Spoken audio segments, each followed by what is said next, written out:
अस्सलाम वालेकुम फ्रेंड्स। मेरा नाम मोहम्मद अब्बास हाशिम है। आज मैं आपको इंट्रोडक्शन देने जा रहा हूँ जावा बीन्स का। तो स्टार्ट करते हैं। जावा बीन एक ऐसी ऑर्डिनरी क्लास है जो कि इन 3 रूल्स के ऊपर बेस करती है। मैं इनको रीड नहीं करूँगा, मैं जैसा आपको एक्सप्लेन करूँगा। नंबर 1, जावा बीन की क्लास के लिए मस्ट है कि उसमें एक बाय डिफ़ॉल्ट कंस्ट्रक्टर जिसमें कोई आर्ग्यूमेंट या कोई पैरामीटर पास ना किया गया हो और वो कंस्ट्रक्टर जो है वो पब्लिक हो, बनाया जाए जावा बीन के लिए। नंबर 2, जावा बीन की क्लास के अंदर जो आप वेरिएबल्स बनाएंगे वो प्राइवेट और उन वेरिएबल्स को एक्सेस करने के लिए, उनको मॉडिफाई करने के लिए जो आप फंक्शंस यूज़ करेंगे वो गेटर और सेटर फंक्शंस होंगे। इसके बारे में हम मज़ीद डिटेल से कोड में देखेंगे। नंबर 3, जावा बीन की जो क्लास है ये मस्ट इम्प्लीमेंट करे सीरियलाइजेबल इंटरफेस को। अब ये सीरियलाइजेबल क्या चीज़ है, इसको मैं आपको एक डेफिनेशन के थ्रू समझाता हूँ। ओके, सो कहते हैं कि सीरियलाइजेशन जो है वो एक ऐसी कन्वर्जन है आपके ऑब्जेक्ट की, आपकी क्लास के ऑब्जेक्ट की, जो आपके क्लास के ऑब्जेक्ट को बाइट्स की फॉर्म में कन्वर्ट करता है। यानी बाइट्स की एक सीरीज़ बनाता है, पूरी उनको सीरियलाइज करता है। इसका बेनिफिट क्या है, जब आप किसी भी कम्युनिकेशन मीडियम के ऊपर, किसी कम्युनिकेशन लिंक के ऊपर इन बाइट्स को यूज़ करते हो, ठीक है, इन बाइट्स को जो कि ऑब्जेक्ट से कन्वर्ट होकर बाइट्स में आई हैं, यूज़ करते हो तो ये ईज़िली जो है वो उस कम्युनिकेशन लिंक के ऊपर ट्रैवल करते हैं। और जब आपकी डेस्टिनेशन पे पहुंच जाती हैं तो वहाँ से इन स्ट्रीम्स को वापस डीसीरियलाइज करके कन्वर्ट किया जाता है ओरिजिनल ऑब्जेक्ट के अंदर। तो यानी आप कह सकते हैं कि सीरियलाइजेशन जो है वो एक ऑब्जेक्ट को बाइट्स में कन्वर्ट करने की टेक्निक है जो कि आपको ईजीनेस फराहम करती है, जहाँ पे आप बिग डाटा नहीं भेज सकते अपने स्ट्रीमलाइन कम्युनिकेशन लिंक के थ्रू। वहाँ पे आप इस मेथड को यूज़ कर सकते हो। तो आपकी जावा बीन की क्लास के लिए मस्ट है कि वो सीरियलाइजेशन इंटरफेस को इम्प्लीमेंट करे। ओके, आगे बढ़ते हैं। अच्छा, अब जावा बीन की जो क्लास है, आपकी माइंड में क्वेश्चन आएगा कि बनाई क्यों गई है। तो इसको बनाने का मकसद जो है वो क्या था, वो ये था कि अगर मैं इसको गूगल की एक डेफिनेशन है वहाँ से चेक कराऊँ आपको, तो गूगल कहता है कि in computing based on the Java platform, Java beans are classes that encapsulate many objects into a single object. यानी जावा बीन्स की जो क्लासेस होती हैं उनका फ़ायदा ये है कि वो बहुत सारे ऑब्जेक्ट्स को एक ही ऑब्जेक्ट में समो देते हैं, सीरियलाइज कर देते हैं, जो कि आपको बहुत ज़्यादा बेनिफिट प्रोवाइड करता है। ठीक है, तो इसको अगर मज़ीद आप डेप्थ में देखना चाहते हैं तो आप इस पर मज़ीद सर्च कर सकते हैं, लेकिन मेरे ख्याल में इतना नॉलेज आपके लिए इनिशियल लेवल पे काफ़ी है। आगे बढ़ते हैं। अब अगर आप JSP के पेज के अंदर, यानी जावा सर्वर पेजेस के अंदर आप जावा बीन्स को यूज़ करना चाह रहे हैं, जावा बीन्स की क्लासेस को, तो उसके लिए तीन स्टेप्स हैं।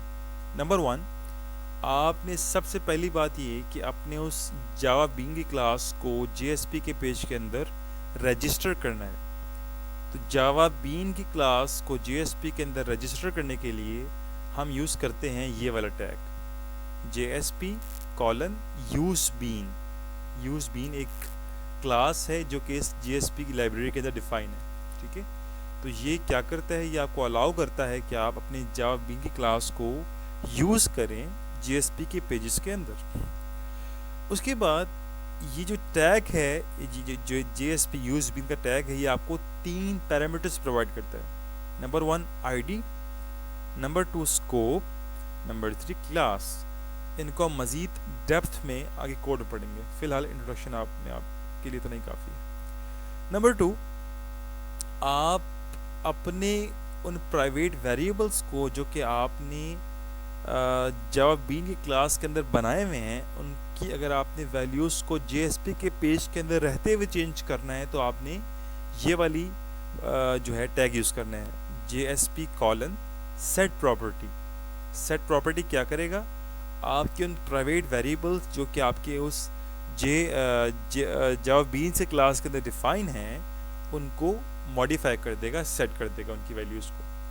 और ये भी आपको 3 पैरामीटर्स प्रोवाइड करता है। नंबर 1 नेम, जिसमें आपकी क्लास का नेम आएगा या जो आपने क्लास को आईडी दी है उसका नेम यहाँ पे आएगा।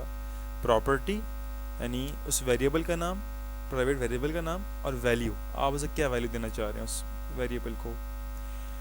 Number 3 JSP colon get property, यानी आप अगर अपने JSP पेज के अंदर किसी भी जगह पे आप चाह रहे हैं कि आपकी जावा क्लास का जो वेरिएबल है कोई, आप उसको एक्सेस करें, तो उसको एक्सेस करने के लिए आप ये वाला टैग यूज़ करते हैं JSP कॉलन गेट प्रॉपर्टी का। ये भी आपको 3 पैरामीटर प्रोवाइड करता है, लेकिन हम यूज़ 2 करते हैं नॉर्मली इसके अंदर। फर्स्ट वन इज़ नेम, वही सेम नेम जो आपने ऊपर क्लास को या उस क्लास की आईडी को दिया हुआ है, ठीक है। उसके बाद प्रॉपर्टी, यानी आप किस प्रॉपर्टी को एक्सेस करना चाह रहे हैं। प्रॉपर्टी का मतलब JSP के अंदर होता है वेरिएबल, यानी आप कौन से वेरिएबल को एक्सेस करना चाह रहे हैं। तो इस तरीके से आप जो है JSP पेज के अंदर जावा बीन्स की क्लास को एक्सेस कर सकते हैं। मूव करते हैं आगे। ये एक सिंपल सा आपके सामने स्ट्रक्चर निकल आया है JSP पेज का, जो कि इक्वल मतलब अगर आप देखें ध्यान से तो आपको इसके नीचे एक रेड लाइन में स्क्रिप्ट लिखा हुआ नज़र आएगा, एक लाइन लिखी हुई नज़र आएगी जिसमें लिखा हुआ है कि जावा स्क्रिप्टलेट इक्विवेलेंट।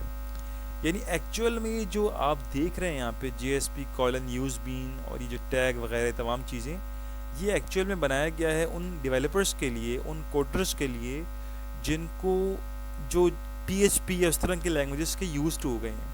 तो उनकी आसानी के लिए जावा के अंदर इस JSP पेज के अंदर इन टैग्स को डिफ़ाइन किया गया है। लेकिन असल में बैकएंड में जो कोडिंग हो रही होती है वो हमारी ये नीचे वाली कोडिंग जावा स्क्रिप्टलेट कोडिंग जो है वो जनरेट हो रही होती है।